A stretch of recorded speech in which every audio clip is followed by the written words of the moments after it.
శ్రీమాత్రే నమ. జయ గురు దత్తాత్రేయ నమ. ఈ వీడియోలో మనం వృషభ రాశి వారికి నవంబర్ 30 నుంచి డిసెంబర్ 6 మధ్యలో జరగబోయే వార ఫలాలు పరిశీలిద్దాం. ఏదైనా వృషభ రాశి వారికి ఈ వారం నుంచి మీ యొక్క అదృష్టం మారబోతుంది. గత కొంతకాలంగా తృతీయ స్థానంలోకి వెళ్ళి తిరిగి మళ్ళా ధనస్థానంలోకి ఈ వారంలోనే డిసెంబర్ 5వ తారీఖున గురువు మీకు ధనస్థానంలోకి కుటుంబ స్థానంలోకి మారడం వల్ల ఒక విధమైనటువంటి ధనయోగం అనేది ప్రారంభమవుతుంది మీకు ఈ వారం చివరి నుంచి. ముఖ్యంగా దానివల్ల ఏదైతే కొంతకాలంగా మీరు ధనం కోసం ప్రయత్నం చేస్తున్నారో ఆ ధనం ఈ సమయంలో మీకు మీ చేతికి అందే అవకాశం ఉన్నది. అది ఒక చిట్ ఫండ్ కానీ, ఇన్సూరెన్స్ కానీ, ఏదైనా వారసత్వంగా రావాల్సింది కానీ, గతంలో మనం ఎవరికన్నా చాలా కాలం క్రితం అప్పిచ్చిన ధనం అయినా వసూలయ్యే అవకాశం ఉంది. అలాగే అదనంగా మీ యొక్క సంపాదన పెరగడం వల్ల అది కుటుంబ అవసరాలకి చాలా వరకు సరిపోతుంది. అదేవిధంగా మీ కుటుంబ సభ్యులు కూడా మీకు చాలా వరకు ఈ సమయంలో సహకరించే అవకాశం ఉంది. ఎప్పుడు డిసెంబర్ 5 తర్వాత ఏదో అవసరానికి వారిని మీరు ఏదైనా ఒక సహాయం కోరి ఉండవచ్చు. ధనం కానీ వేరే విషయంలో కానీ కోరి ఉండవచ్చు. అప్పట్లో వాళ్ళు మిమ్మల్ని రిజెక్ట్ చేసినా, ధనం ఇవ్వకపోయినా ఈ సమయంలో వారు కూడా మీకు ఆర్థిక పరంగా మీకు సహకరించడం కానీ, మోరల్గా మీకు మంచి సపోర్టు మీ కుటుంబ సభ్యుల నుంచి రావడం జరుగుతుంది. అలాగే మీ యొక్క మాటకి, మీ యొక్క వ్యక్తిత్వానికి కుటుంబ సభ్యుల సైడ్ గుర్తింపు రావడం జరుగుతుంది. ఏదో ఒక శుభకార్యం ఈ వారంలో మీరు అంటే నెక్స్ట్ వీక్ నుంచి తలపెట్టే అవకాశం ఉన్నది.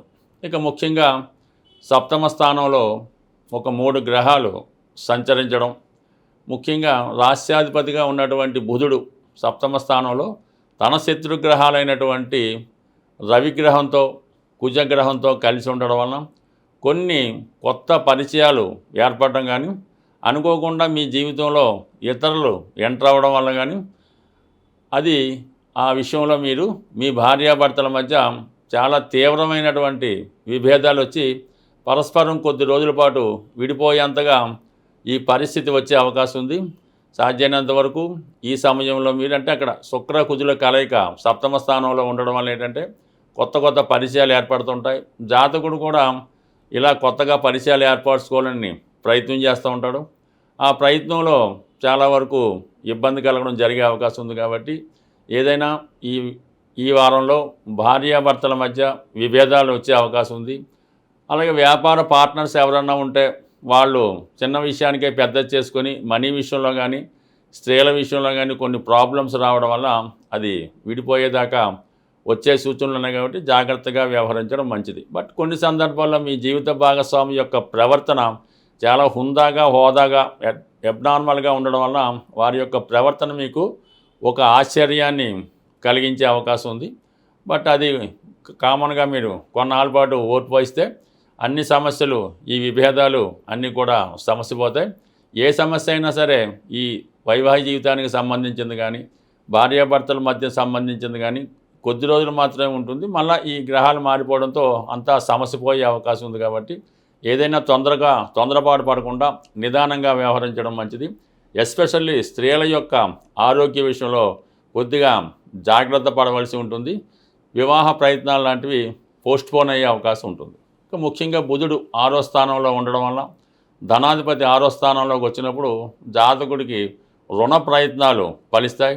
ధన సంపాదించే మార్గాలు కొత్తగా కనబడుతుంటాయి. విద్యార్థులు కూడా కొంతవరకు ఏదో విధంగా పార్ట్ టైం జాబ్ చేసుకుందామని కానీ, ఇంకా వారి విద్యని అభివృద్ధి చేసుకుందామని మొత్తం మీద ఏంటంటే మీ కుటుంబంలో ఒకరికి కానీ, వ్యక్తిగతంగా మీకు కానీ ఆర్థిక పరంగా కొంత ధనం సంపాదించే అవకాశాలు పెరుగుతాయి. అలాగే ఫర్ ది సేమ్ టైం ఇదే సమయంలో మీ కుటుంబంలో ఒకరితో కొన్ని అభిప్రాయ భేదాలు, విరోధాలు చిన్నగా వచ్చే అవకాశాలు ఉంటాయి. వ్యక్తిగతంగా మీరు కూడా ఈ సమయంలో మీకు ఎటువంటి లాభం లేకుండా ఏ పని చేయడానికి ఇష్టపడరు. మీరు ఏదైనా ఈ సమయంలో ఒక పని ఒప్పుకున్నా, ఒకరితో ఫ్రెండ్షిప్ చేసినా, ఒక కార్యక్రమం చేపట్టినా దానివల్ల మీకు ఎంతో కొంత లాభం కలిగితేనే చేద్దామనే ఆలోచన మీకు ఉంటుంది. ఆ విషయాన్ని ఇతరులకు తెలియకపోవడం వల్ల వారు కొద్దిగా మిమ్మల్ని వేరే విధంగా అర్థం చేసుకొని విభేదాలు సృష్టించే అవకాశం ఉంది. కాబట్టి సాధ్యమైనంత వరకు ఏదైనా స్నేహం విషయంలో కానీ, బంధువుల విషయంలో కానీ ధన ప్రసక్తి లేకుండా స్వచ్ఛందంగా మీరు సేవ చేయడం వల్ల కొంతవరకు ఈ వారంలో వారి నుంచి సరైనటువంటి స్నేహం అది పొందే అవకాశం ఉంటుంది కాబట్టి జాగ్రత్తగా వ్యవహరించడం మంచిది. ఇక ప్రధాన గ్రహాలు పరిశీలించినప్పుడు గురువు ఆల్రెడీ మనకి ఫేవర్గా మారుతున్నాడు. శని భగవానుడు ఆల్రెడీ 11వ స్థాన సంచారంతో కొత్త ఉద్యోగ ప్రయత్నాలకి చాలా వరకు అవకాశం ఉంటుంది. ఎందుకంటే లాభస్థానంలో శని ఉంటే ఆ శని యొక్క డిపాజిటర్ గురువు ఇప్పుడు ధనస్థానంలోకి వస్తున్నాడు. అందుకని ఉద్యోగం అంటే గతంలో చేస్తున్నటువంటి ఉద్యోగం కన్నా ఎక్కువ ఆదాయం వచ్చే ఉద్యోగం ఈ సమయంలో రావడం జరుగుతూ ఉంటుంది. అలాగే వృత్తిపరంగా మీకు కొంత సక్సెస్ కానీ గతంలో చేసిన ప్రయత్నాలు నెరవేరడం కానీ జరిగే అవకాశం ఉంది. ఇక రాహు దశమ స్థానంలో ఉన్నప్పుడు అటు సినిమా పరిశ్రమ వారికి కానీ, టీవీ మీడియా రంగం వారికి కానీ, అలాగే ఫైనాన్సు సాఫ్ట్వేర్ రంగం వారికి కొత్త కొత్త అవకాశాలు రావడం జరుగుతుంటుంది.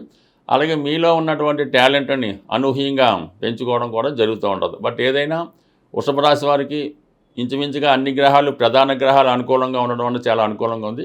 కేవలం సప్తమ స్థానం విషయంలో కొంత పాపగ్రహాల ప్రభావం, అంటే శుభుడు పాపులు కలిసినప్పుడు ఒక శత్రుగ్రహాలు 2 శత్రుగ్రహాలు ఏ భావంలో కలిస్తాయో ఆ భావం కంప్లీట్గా పాడవడం జరుగుతుంటుంది.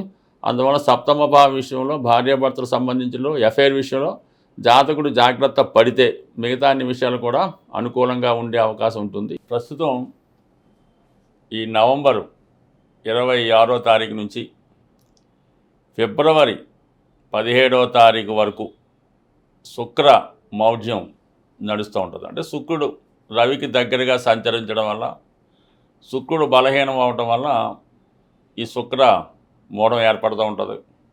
ఇది అందరికీ సాధారణంగా శుభకార్యాలు అవి చేయకూడదని విషయం తెలుసు.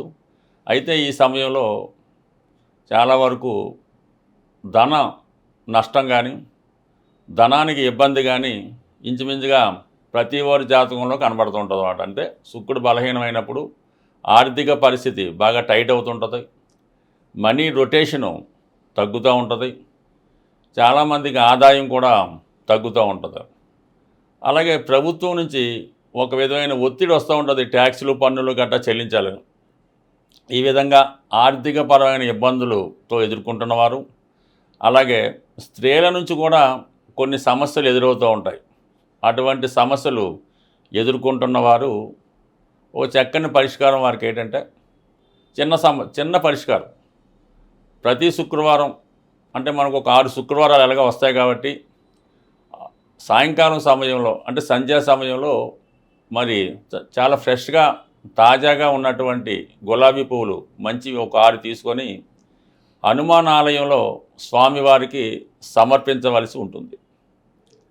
దాంతోపాటుగా జిలాబీ కానీ జాంగిరి కానీ స్వామికి నైవేద్యంగా పెట్టి అక్కడ భక్తులకు పంచిపెట్టడం వల్ల, ఈ విధంగా 6 వారాలు చేయడం వల్ల మీకున్నటువంటి ఆర్థిక పరమైన సమస్యలు తొలగిపోతాయి, వివాహ విషయంలో ఉన్నటువంటి సమస్యలు తొలగిపోతాయి, వివాహ ప్రయత్నాలు కూడా ఫలించే అవకాశం ఉన్నది. అది ఆ శుక్రమౌఢ్యం వెళ్ళిపోయిన తర్వాత వివాహానికి వెళ్ళవచ్చు. అలాగే కొద్దిగా ఓపిక ఉన్నవాళ్ళు, స్థాయి ఉన్నవాళ్ళు లక్ష్మీ గణపతి హోమం చేయించుకోవలసి ఉంటుంది. ప్రధానంగా ఈ హోమంలో మారేడు కాయలు వీలైతే 108, అలాగే కలవ పువ్వులు వాటిని కూడా సేకరించి ఒక 108 ఈ హోమంలో సమర్పించడం వల్ల సంపూర్ణంగా మీకు ఈ లక్ష్మీ అమ్మవారి అనుగ్రహం, అంటే శుక్రుడు అంటే లక్ష్మీ అమ్మవారు, వారి యొక్క అనుగ్రహం మీకు సిద్ధించే అవకాశం ఉంది. ఇది కొద్దిగా ఓపిక ఉన్నవాళ్ళు, ధనం ఉన్నవాళ్ళు చేసుకోవచ్చు.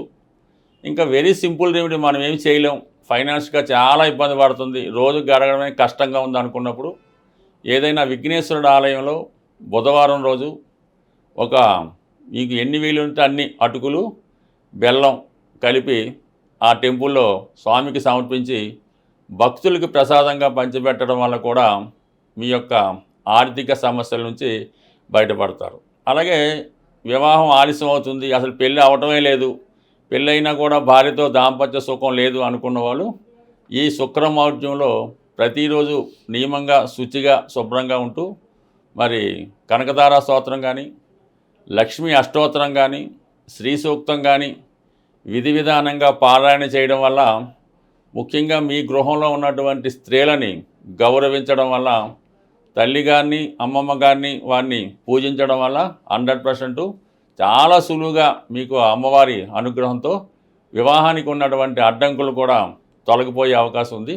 బట్ ఏదైనా ఒక గ్రహం బలహీనంగా ఉన్నప్పుడు ఆ గ్రహాన్ని మనం ఈ విధంగా సంతృప్తిపరిచి బలపరిస్తే మనకి ఆ గ్రహ అనుగ్రహం ఖచ్చితంగా లభించే అవకాశం ఉంటుంది. స్వస్తి.